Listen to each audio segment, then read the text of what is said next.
Cultivation of moss orchid. Introduce.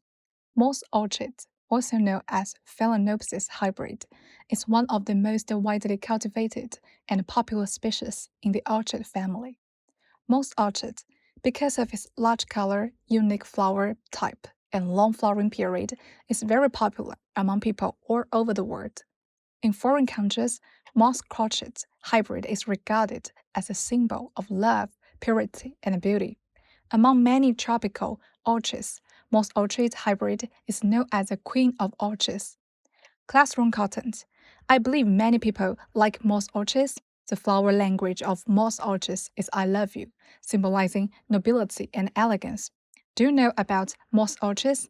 Today, we'll get closer to moss orchid hybrid and have a deeper understanding, morphological characteristics, and varieties.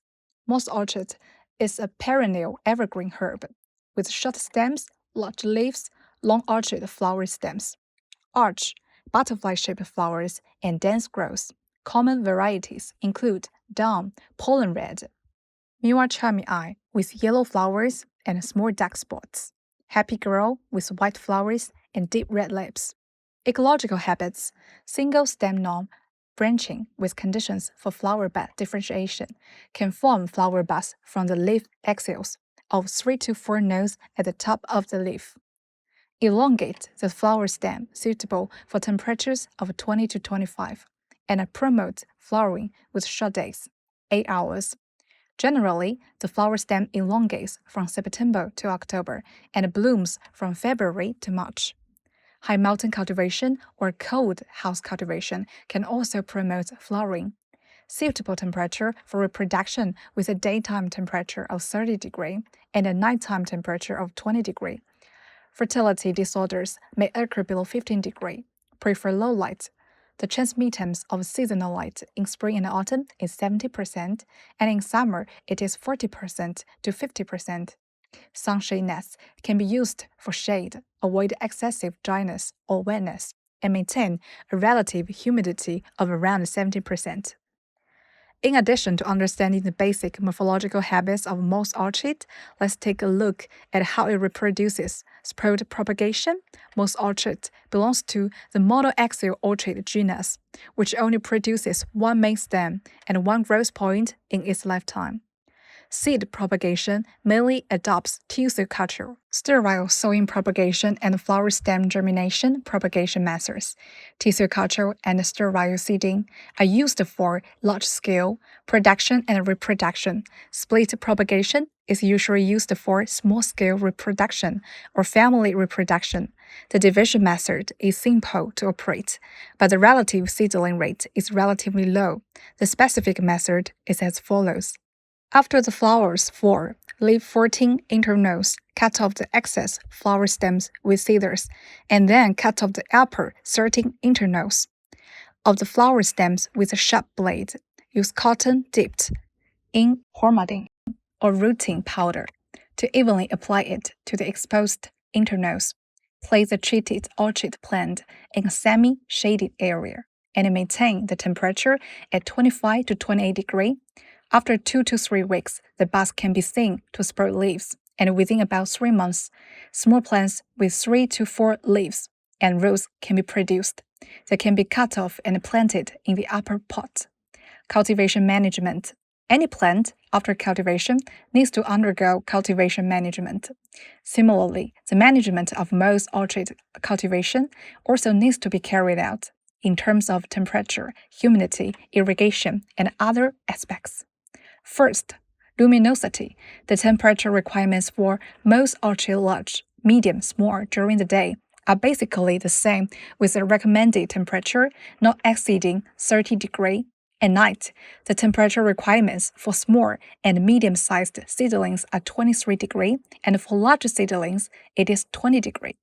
During flower promotion, during the day, it is required to maintain a temperature of 20 to 24 degrees and 17 to 20 degrees at night. After the first bloom during the day, the temperature should be 25 to 28 degrees and 20 to 22 degrees at night. When the temperature is low, use a heater to heat it up, and when the temperature is high, use a fan water container to cool it down. Second, Humidity.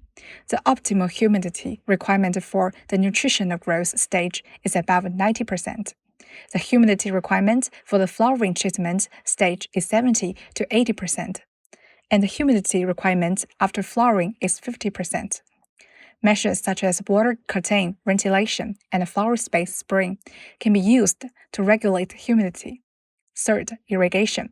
The air roots of most orchids have strong absorption capacity, which can absorb oxygen, nutrients, water, etc. Excessive water can cause suffocation and root death. Therefore, when watering most orchid, it should be done with fine water when it is dry. During operation, try not to let water stagnate in the concave parts of the leaves or growth points to prevent mold growth or infection. If water overflows from the bottom hole of the soft pot, it is sufficient. Fourth, fertilization. During the peak season of growth, increase water and fertilizer appropriately. Fertilizer water should be light rather than thick, applied in small amounts, multiple times, and not fertilized when the temperature is above 32 degrees or below 15 degrees.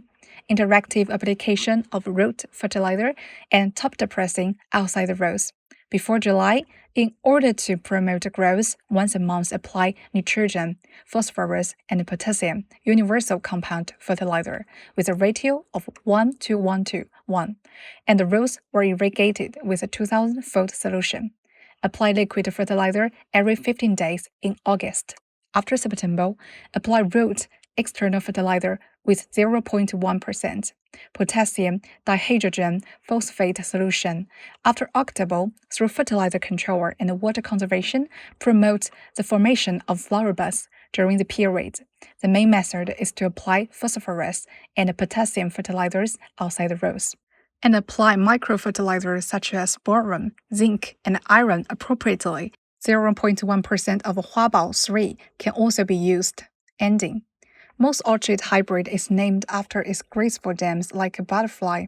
Most orchid has become the queen of orchids today. Have you learned the cultivation techniques of most orchid today? Then let's start farming.